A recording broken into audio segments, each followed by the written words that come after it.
नमस्कार दोस्तों, मेरा नाम मुकेश कुमार है और आप देख रहे हैं संजीवनी हेल्थ सॉल्यूशन। जैसा कि आप जानते हैं, मैं इस चैनल पे हमेशा एक्सरसाइज के माध्यम से आपको स्वस्थ रखना चाहता हूं, आपके स्वस्थ रहने का कामना करता हूं। इसलिए आज का जो टॉपिक है वह है कमर दर्द। दोस्तों, कमर दर्द होने का बहुत सारे कारण है। कमर दर्द का जो मेन कारण है वह यह है कि जो हमारे रीढ़ का हड्डी होता है, ऊपर से लेकर नीचे तक जो रीढ़ का हड्डी होता है वह 31 हड्डी होता है। ऊपर का सर्वाइकल होता है जो 1 2 3 4 5 6 7 होता है, 7 सर्वाइकल कहलाता है।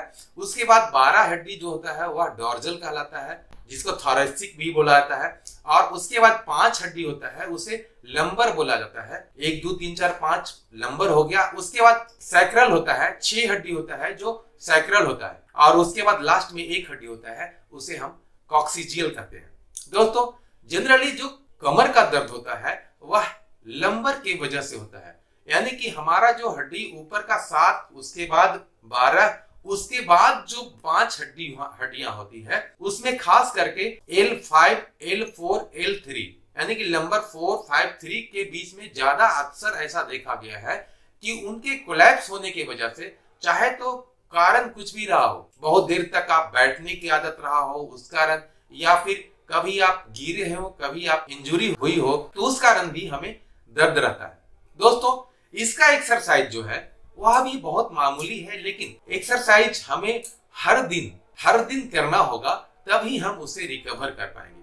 दोस्तों, स्लिप डिस्क के बारे में आपने सुना होगा। स्लिप डिस्क क्या है? जब हमारे एल यानी कि लंबर का जो डिस्क होता है, जो हड्डी की बात हम कर रहे हैं, तो ऊपर से लेकर नीचे तक जो 31 हड्डी होता है, उन हड्डियों में से कोई एक हड्डी अगर वह चपटा हो गया किसी भी कारणवश से, चाहे वो इन्फेक्शन से हुआ हो, किसी तरह का इंजरी से हुआ हो, किसी एक्सीडेंटल की वजह से हुआ हो सकता है कि उस समय आपको पता नहीं चले, उसकी वजह से उस समय आपको कुछ प्रॉब्लम महसूस ना हुआ, लेकिन कुछ दिनों बाद, साल 2 साल 3 साल बाद आपको जब मालूम चलता है कि हाँ मुझे दर्द है, और आप जब एक्सरे कराते हैं तो पता चलता है कि हमारा L5, L4, L3 लंबर का कोई भी सेक्शन, कोई भी हड्डी आपका कोलैप्स हो चुका है, छोटा हो चुका है, या उनके कोनों से बढ़ा हुआ है, जैसा कि आप इस फोटो में देख सकते हैं, जैसा कि आप इस एक्सरे में देख सकते हैं। तो उस कारण वहां पर से जो नर्व निकलता है हमें हमारे नीचे वाले लोअर लिम्ब के लिए, तो वहां पे मुझे दर्द देना लगता है। दोस्तों, मैं यह बताना जरूर चाहूंगा कि हमारा ब्रेन से जितने भी नर्व निकलते हैं हमारे पूरे बॉडी में, ऊपर के जो 7 सर्वाइकल होते हैं, उससे जो नर्व निकलता है उससे अपर लिम्ब में जाता है। अगर मुझे यहाँ पर कांटा चुभता है, गर्म लगता है या ठंडा लगता है, या किसी तरह का मच्छर काटता है, तो यह सेंसेशन मुझे वह नर्व के द्वारा ही ब्रेन को इंडिकेशन जाता है। उसके बाद नीचे की जो डॉर्जल है, डॉर्जल से जो नर्व निकलता है वह हमारे इंटरनल पार्ट, इंटरनल ऑर्गन जितने भी हैं, उन्हें वह सक्रिय है नहीं है उसके लिए वह काम करते हैं, और उनका इंडिकेशन हमारे ब्रेन को जाता है। उसके बाद जो लंबर होते हैं 5, L1, L2, 3, 4, 5, उसमें से जो नर्व निकलता है उसके बीचों से, तो वह हमारे लोअर लिम्ब में जाता है, और लोअर लिम्ब में जाकर करके वह हमें इंडिकेशन देता है हमारे ब्रेन को कि हाँ यहाँ पे दर्द हो रहा है, यहाँ पर गर्म लग रहा है, यहाँ पर ठंडा लग रहा है, यहाँ पर कोई चोटी काट रहा है, वह कोई कील गड़ रहा है।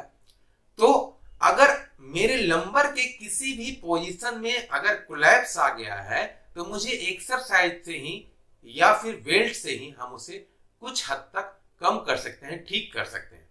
दोस्तों, कमर दर्द में लंबर के L4, L5, L3 में अगर किसी तरह का प्रॉब्लम है, हड्डी बढ़ गई है, या फिर हड्डियों के बीच में जो स्पेस होता है, एक हड्डी के बाद दूसरा हड्डी का जो स्पेस होता है, उस स्पेस में भी अगर कमी आ गई है, या किसी तरफ कमी होगी तो किसी तरफ बढ़ेगी, क्योंकि एक हड्डी दूसरे हड्डी के आसपास ही होता है। तो उस कंडीशन में मुझे जब दर्द होता है तो हमें एक्सरसाइज ही है जो कि वो ठीक कर सकता है। दोस्तों, कमर दर्द के लिए जो एक्सरसाइज है वह यह है। पहला एक्सरसाइज, दोस्तों, कमर में अगर दर्द है तो हमें सबसे जो पहला एक्सरसाइज करना है वह यह करना है, अपने दोनों पैरों को मोड़ लें, मोड़कर दोनों हाथ को हम इस तरह से आगे की तरफ रखेंगे। उसके बाद अपने कमर को ऊपर की ओर खींचेंगे, ऊपर की ओर सीधा करेंगे, जैसा कि मैं एक्सरसाइज इसमें कर रहा हूं।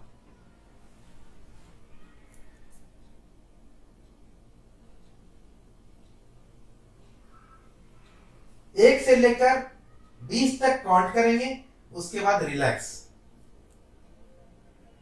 उसके बाद फिर दोबारा इस तरह से हम करेंगे, 20 तक काउंट करेंगे, फिर रिलैक्स। दोस्तों, यह रिपीटेशन कम से कम हमें 20 से 25 बार करना होगा। इस तरह से मेरा पहला एक्सरसाइज कंप्लीट हुआ। दूसरा एक्सरसाइज करने के लिए मुझे अपने दोनों पैरों को अपने पेट की तरफ लाना है और उसे बहुत देर तक खींच के रखे रहना है, दोनों अपने हाथों से, जैसा मैं कर रहा हूं। इस तरह से दोनों पैर को अपने पेट की तरफ रखेंगे और खींच के ऊपर अपने गर्दन को भी कोशिश करेंगे कि इसमें टच करे, जैसा कि आप वीडियो में देख सकते हैं। इसमें भी हम 20 से 25 तक काउंट करेंगे, उसके बाद रिलैक्स करेंगे।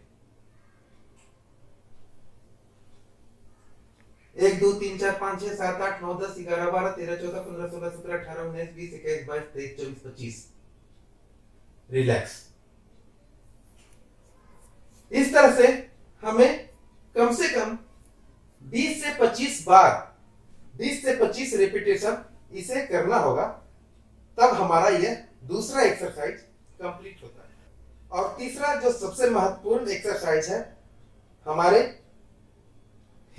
हमारे कमर दर्द का सबसे महत्वपूर्ण जो एक्सरसाइज है वह यह है कि हम लेटे हैं, आराम से लेटे रहेंगे, अपने दोनों पैरों को सीधा करेंगे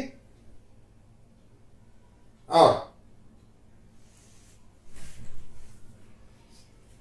तीसरा एक्सरसाइज जो महत्वपूर्ण है उसमें यह है कि अपने दोनों पैरों को सीधा करेंगे और उसके बाद इस पैर को बिल्कुल ऊपर की तरफ ले जाएंगे, जितना तक हो सके मुझे ऊपर तक ले जाना है और फिर धीरे धीरे नीचे लाना है। इस तरह से हम ऊपर ले जाएंगे और नीचे लाएंगे। ऊपर ले जाकर मुझे कम से कम 10 से 15 तक काउंट करना है। 1 2 3 4 5 6 7 8 9 10 11 12 13 14 15। उसके बाद धीरे धीरे नीचे रखेंगे,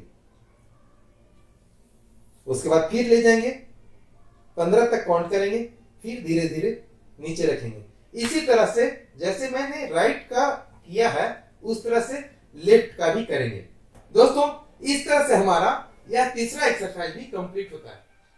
दोस्तों, यह तीनों एक्सरसाइज अगर आप कर लेते हैं तो मुझे 100% उम्मीद है और विश्वास है कि आप अपने कमर दर्द को 100% ठीक कर सकते हैं। दोस्तों, यह एक्सरसाइज कोई टैबलेट नहीं है कि आज शुरू किया और कल से ठीक होगा। यह धीरे धीरे काम करता है, धीरे धीरे आपके बॉडी के स्ट्रक्चर को सुधारता है और वह तब जाकर के ठीक करता है।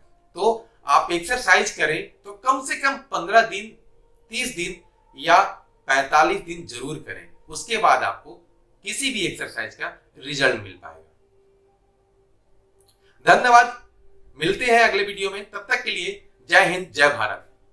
इंस्टाग्राम पर आप फॉलो कर सकते हैं, आप अपना क्वेश्चन वहां पर पूछ सकते हैं।